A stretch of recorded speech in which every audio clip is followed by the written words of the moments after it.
Este é o Giro Distrital. Aqui você fica por dentro dos principais acontecimentos da esfera política de Brasília. Nesta edição, Verdade Restaurada. Deputados distritais rebatem mentiras sobre o aumento do próprio salário.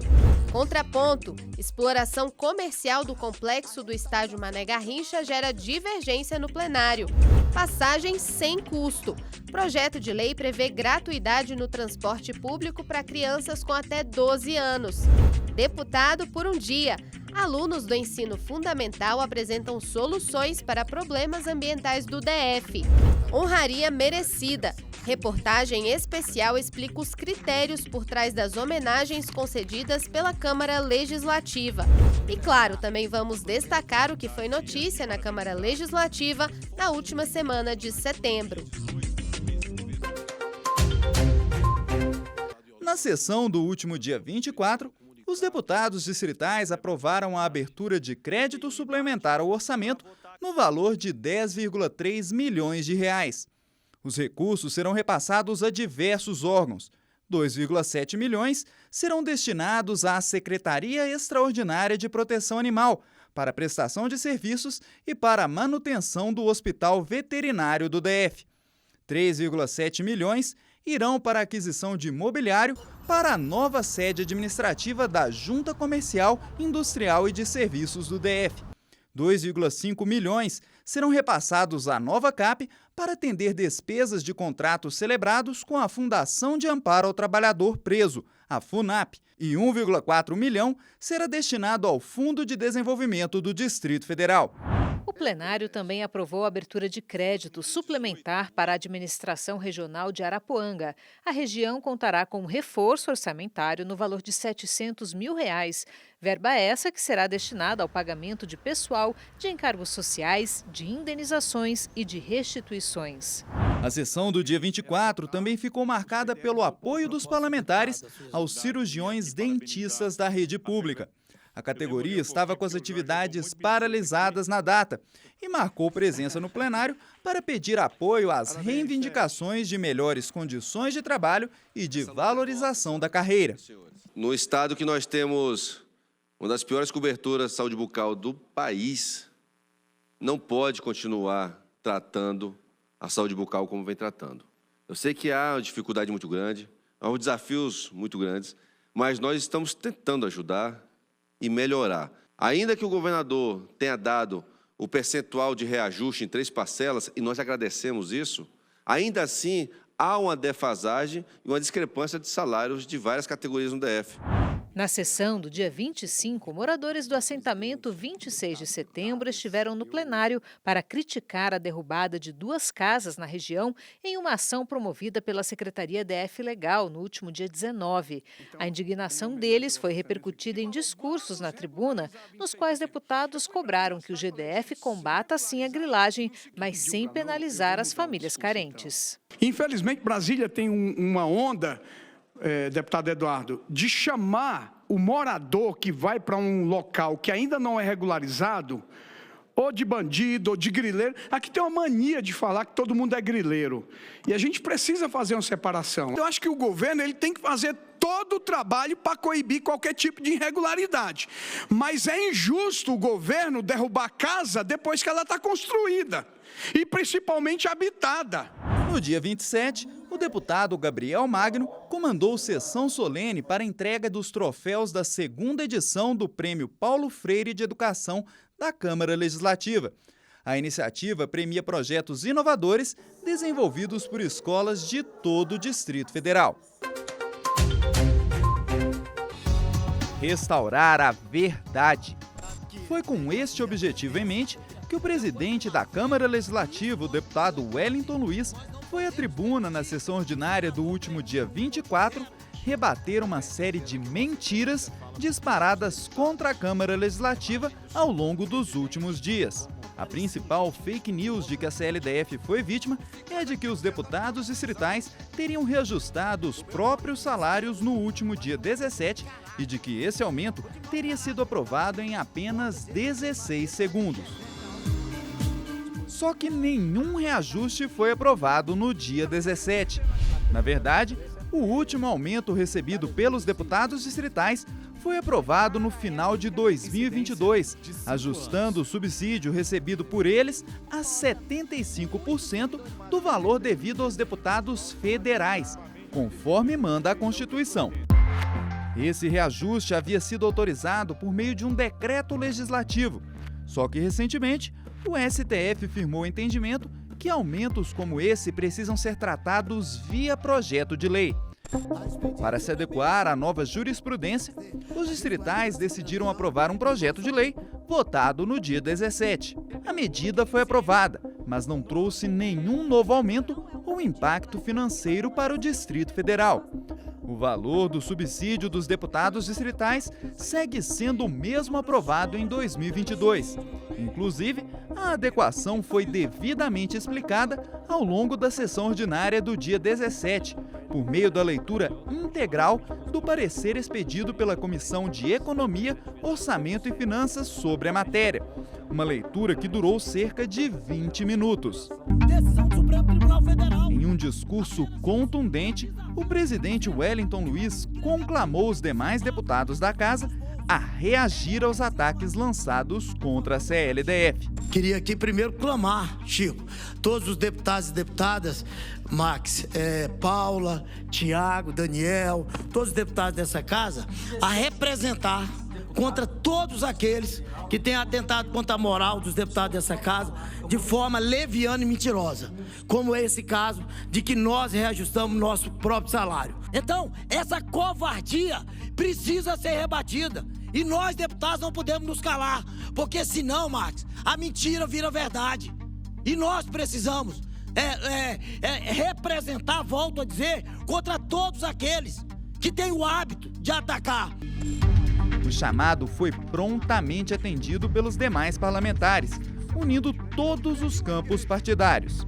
É importante que a resposta seja dada em cada um dos perfis, esses blogs que publicaram isso com a imagem do senhor, esse perfil de outros parlamentares eventualmente, o direito, na minha opinião, que nós devemos pleitear, um direito de resposta em cada um desses canais, para que eles próprios sejam obrigados a restabelecer a verdade. Não recebemos um centavo de aumento. Outras mentiras que tem por aí, dizendo que a gente tem auxílio paletó, é mentira. A gente compra a nossa roupa com o salário que a gente ganha, que é bom, por sinal. Eu, como uma deputada independente, tenho convicção de que a Câmara Legislativa não usou seus poderes para se autobeneficiar nessa legislatura. Ao final da sessão, o presidente Wellington Luiz entendeu que a reação era necessária para restabelecer a verdade e também para honrar a reputação atual da Câmara Legislativa, reconhecida como a casa de leis mais transparente do país nos últimos 2 anos. Em nenhum momento nós produzimos qualquer reajuste salarial nos nossos salários. Pelo contrário, o que nós fizemos foi o cumprimento de uma exigência do Supremo Tribunal Federal, adequando a norma legislativa. Antes foi feito por decreto e agora foi feito por lei. Então ali o projeto foi aprovado, aguarda a sanção do governador e a intenção foi apenas essa. Então, de fato, foi um equívoco daqueles que entenderam que a Câmara tinha aumentado seu próprio salário, o que não é verdade.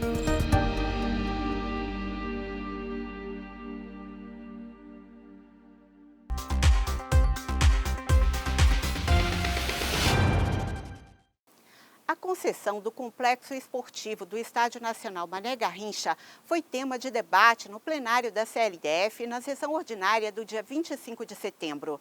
A discussão ganhou força depois de o governador vetar a construção de um empreendimento atacadista nas imediações do estádio. Segundo o governador, a obra fere o plano de preservação do conjunto urbanístico de Brasília. O deputado distrital Fábio Félix afirmou que a obra irregular é apenas um dos problemas identificados no cumprimento do contrato de concessão com o GDF. Nós queremos os dados daquilo que está acontecendo ali. Deputado Chico, eles começariam a pagar no ano que vem a outorga, que é dividida em 30 anos. Um termo aditivo assinado pela Terracap adiou para 2027 a primeira prestação da outorga. Para quem está assistindo a gente em casa, seria uma espécie de aluguel. Para ser o dono, administrar a área, eles pagam esse valor para o poder público. Só vão passar a pagar em 2027. Isso diz o termo aditivo. Além disso, há um desvirtuamento completo, e essa é a minha leitura do projeto. Não precisa ser arquiteto e urbanista para passar ali na frente e ver que eles transformaram toda a área do estádio, a área esportiva, deputado Max, numa bagunça. Eles colocaram umas bolas de concreto para limitar a passagem de pedestre. Fizeram uma confusão viária enorme. Você vê tapume e não sabe o que está por trás dos tapumes. Você tem circo, você tem kart, você tem brinquedo inflável, você tem um monte de coisa, nada daquilo no projeto. Já o deputado pastor Daniel de Castro defendeu a utilização do espaço que tem sediado jogos importantes do Campeonato Brasileiro. O fato é inegável. E não estou entrando nesse mérito também não, porque eu quero dar uma estudada, quero verificar lá, porque não pode ter exclusão, não pode virar algo elitista também, que só rico possa utilizar. Mas você veja, fruto nós estamos tendo. Os grandes jogos do Brasil hoje vêm para Brasília, que é um privilégio. Vossa Excelência é palmeirense, não sei se estava lá no jogo de domingo passado assistindo Palmeiras e Vasco, né? Não é o meu caso, eu sou Flamengo, né? Mas, em compensação, foi o maior público do Campeonato Brasileiro, inclusive foi nesse aqui, o que mostra que tem serventia, que pode-se fazer grandes eventos. Não tem como Brasília ficar fora, presidente, da rota dos grandes eventos, Chico, nacional e internacional. O que nós não podemos aceitar é que seja uma concessão que venha para privilégio apenas do rico e que deixe de cumprir contratualmente o que esteja no contrato, né? Então, só quero fazer essa avaliação, que eu acho que dá para ir no caminho, eu acho que dá para ter, sim, essa vivência do Estado com a iniciativa privada. Essas PPP, parceria público-privada, ela é importante, porque ela tira do Estado essa questão de estar fazendo investimento em determinadas áreas que ele não tem essa competência e ele usa recurso para educação, para saúde e por aí vai. Segundo a concessionária Arena BSB, as obras nas imediações do Mané Garrincha estão suspensas até o alinhamento do projeto com os interesses dos cidadãos de Brasília.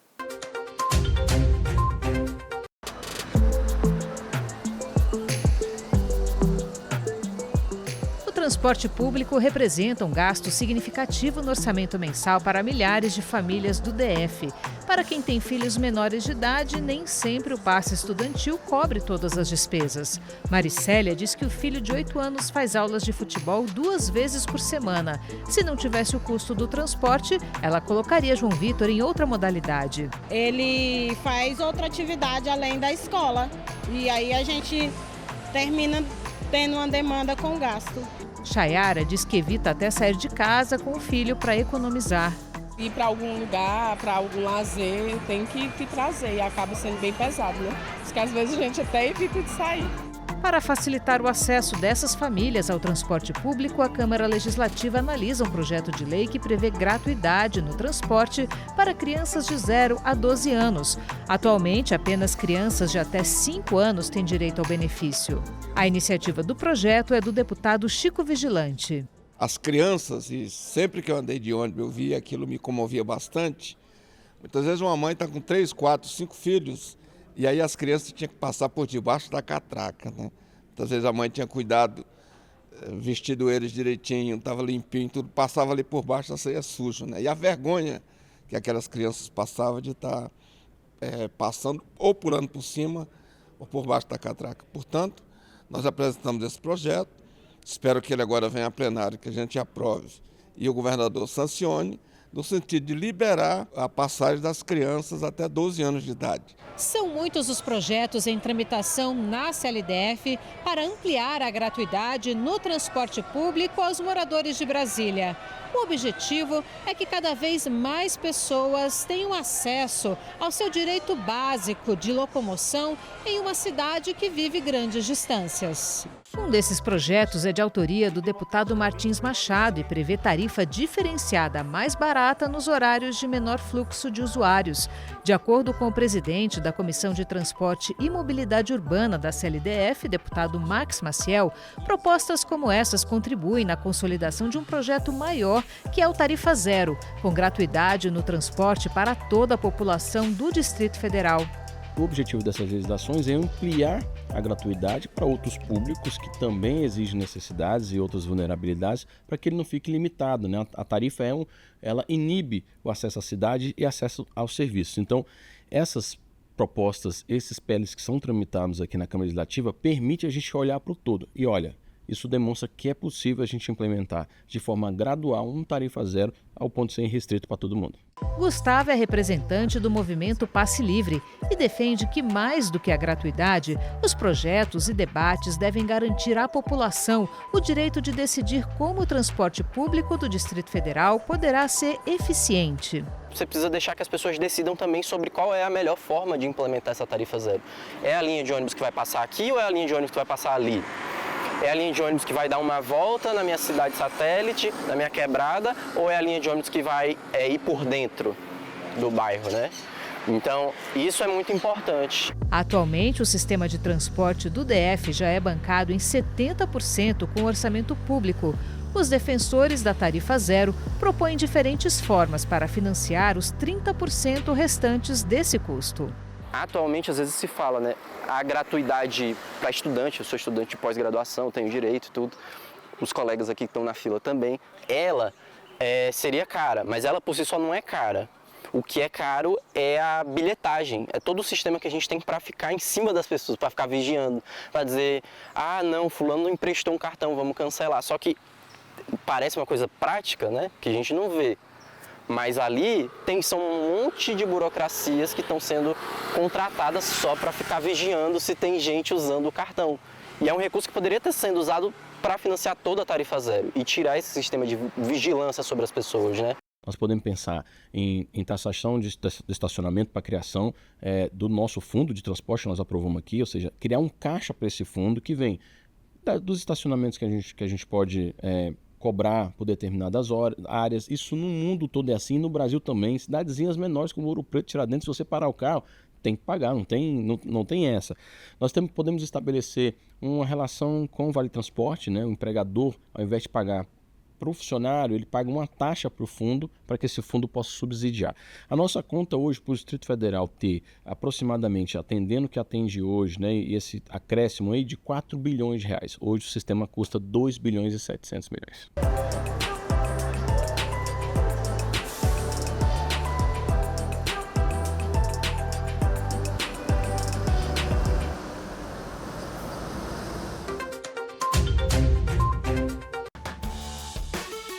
A juventude é o futuro da nação, todo mundo já sabe. Mas aqui na Câmara Legislativa, o futuro é agora. Por isso, lá estão eles, os jovens, tomando conta da mesa diretora e da tribuna da Casa Legislativa. Esta semana, como parte das atividades escolares de uma escola privada de Brasília, os adolescentes comandaram uma sessão especial em que apresentaram projetos de lei voltados para a preservação do meio ambiente e para incentivar a sustentabilidade. Vestidos a caráter, como manda o figurino, eles subiram à tribuna, defenderam seus projetos, debateram sobre a viabilidade de colocá-los em prática e votaram e aprovaram medidas para solucionar problemas ambientais do DF. Uma grande responsabilidade que a gente tem e eu acho que é extremamente importante porque a gente pode decidir novas leis e automaticamente o que a gente pode fazer com o nosso estado. Até chegar ao plenário da CLDF, os alunos passaram 6 meses estudando sobre como funciona a casa, quais as etapas para apresentar, votar e aprovar um projeto de lei e ainda sobre os temas que foram defendidos na tribuna.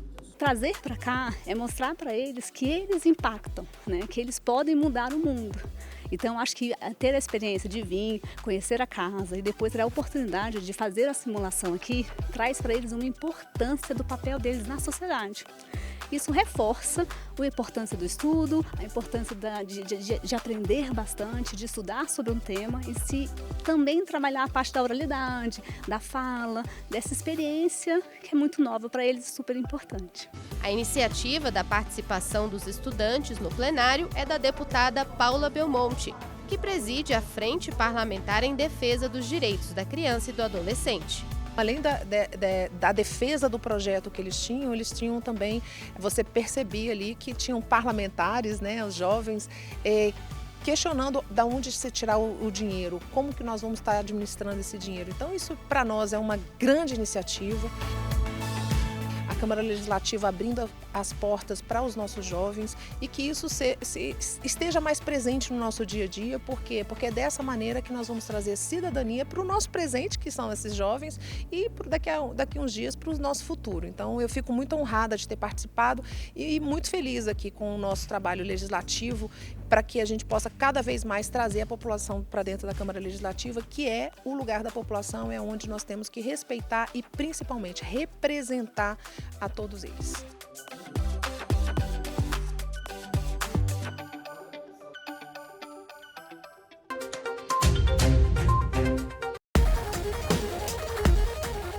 Entre debates, reuniões e votações, os deputados distritais também reservam tempo para realizar eventos em que prestam homenagens a personalidades que tenham trabalhos importantes para o DF. Um dos títulos mais conhecidos entregues pela Câmara Legislativa é o de Cidadão Honorário de Brasília, que em 2024 foi entregue para 16 pessoas. Entre elas, o professor Célio Cunha, natural de Minas Gerais e que mora em Brasília desde 75.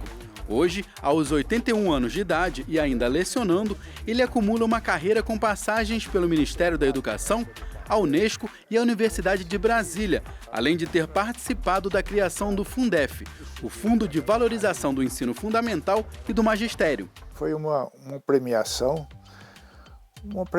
assim de uma carreira, né? De uma trajetória que procurou, uma luta assim incessante, colaborar para as políticas públicas do Brasil e também nesse sentido do Distrito Federal, porque eu vivo aqui há quase 50 anos, né? Então eu creio que foi essa homenagem, essa carreira, foi esse reconhecimento de uma trajetória, né? O deputado distrital Ricardo Vale foi quem entregou a ele o título de Cidadão Honorário de Brasília. O professor Célio da Cunha é uma pessoa que se dedicou praticamente toda a sua vida em defesa do ensino médio, do ensino básico do nosso país. Foi, inclusive, professor da UNB por muitos anos, formou muitos professores e esse título que a gente proporcionou para ele faz jus a toda a história que ele se dedicou ao nosso povo. Então, é uma justa homenagem que a Câmara Legislativa fez ao professor Célio da Cunha. A Câmara Legislativa tem hoje 4 honrarias. O título de Cidadão Honorário de Brasília, concedido a personalidades de outros estados, o título de Cidadão Benemérito de Brasília, a quem nasceu no DF, a Medalha do Mérito Legislativo, que reconhece trabalhos importantes para a capital, realizados por moradores ou não do DF, e a Moção de Louvor, que é uma forma de a CLDF prestar apoio ou solidariedade a alguém ou uma causa. Essa tradição vem desde o início da CLDF. O primeiro título de Cidadão Honorário de Brasília foi concedido em 91 ao ex-presidente da África do Sul, Nelson Mandela. Foi uma forma de reconhecer o trabalho dele contra o racismo e a segregação racial. Já o primeiro título de benemérito foi entregue em 96 ao então empresário Adolfo Bloch, que foi dono da Rede Manchete de televisão. Os títulos são uma forma de valorizar não só a trajetória pessoal, mas também uma causa. O deputado Robério Negreiros foi autor de uma homenagem ao rapper Hungria, de Ceilândia, defensor dos direitos das pessoas autistas. Aqui num show que foi um show ícone, foi o show do Alok, que eu acho que é o show que mais teve a participação popular ali na esplanada dos ministérios. Ele entrou com uma blusa escrita "Lute como a mãe de autista". Isso foi algo assim fenomenal em relação às pessoas entenderem o que são os familiares que envolvem uma deficiência tão complexa como o autismo, e ele tem também um familiar, no caso uma sobrinha que tem o autismo. Cada deputado distrital pode ser autor principal de 8 projetos de homenagens por ano. Em 2024, até o momento, foram entregues 21 títulos, entre eles ao ex-presidente Michel Temer e à vice-governadora do DF, Celina Leão.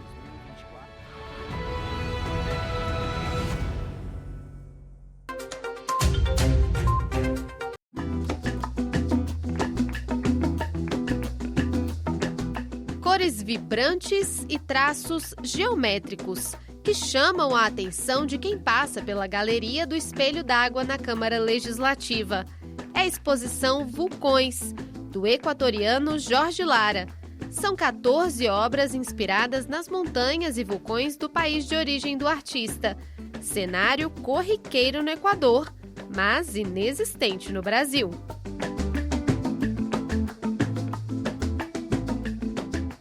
O Equador é um dos menores países da América do Sul. É mais ou menos do tamanho do Rio Grande do Sul, para se ter uma ideia. A paisagem é dominada pela Cordilheira dos Andes e fica numa região conhecida como Círculo de Fogo do Pacífico. É nesse pequeno território em que estão localizados mais de 40 vulcões, vários deles ativos e muitos com cidades e comunidades ao redor. Mas na exposição, as cores vibrantes contrastam com a realidade cinza do cenário real dos vulcões. E o artista explica a razão. Eu gosto muito dessa paleta de cores. Acho que consigo expressar o vermelho, que é aquele potencial deletérico dos vulcões, mas também em certas épocas do ano, nas encostas dos vulcões, que é solos bastante ricos, você pode perceber diferentes cores, por exemplo, trigo, flores. Minha intenção é dar uma emoção com as cores, não aquela visão sempre cinza, nublado que teria, né? Ou que tem os vulcões. Há 23 anos no Brasil, Lara é um dos cerca de 200 equatorianos que vivem no Distrito Federal. Para a Embaixada do Equador no Brasil, a obra do artista é uma forma de trazer a memória para a terra natal, mas também de divulgar as belezas naturais do país. Jorge apresenta suas memórias de vulcões. E, bom, é importante conhecer que no Equador nós temos 27 vulcões ativos, perto de 90 vulcões e montanhas grandes no país. É um país com muitas montanhas por os Andes. Então, é uma forma de chegar para o Brasil e fazer que haja curiosidade por descobrir essas belezas da natureza que temos lá na nossa terra. A arte de Jorge vai além da pintura em si. Ela explora a relação entre a humanidade e as forças incontroláveis da natureza. No século XVIII, teve 2 cidades que foram arrasadas pela erupção dos vulcões, a cidade de Barra e a cidade de Riobamba. E elas ressurgiram graças aos planos antigos que se tinham das cidades, mas quando a lava explode o vulcão, essa lava converte em solos férteis. Então é uma morte, mas também daquelas encostas que eram áridas, depois deixa um resíduo de terra boa para as culturas e tudo. Acredito que seja um círculo de vida e morte, de restauração e de perda que a Mãe Terra tem, né? O público pode conferir as obras da exposição Vulcões até o dia 16 de outubro.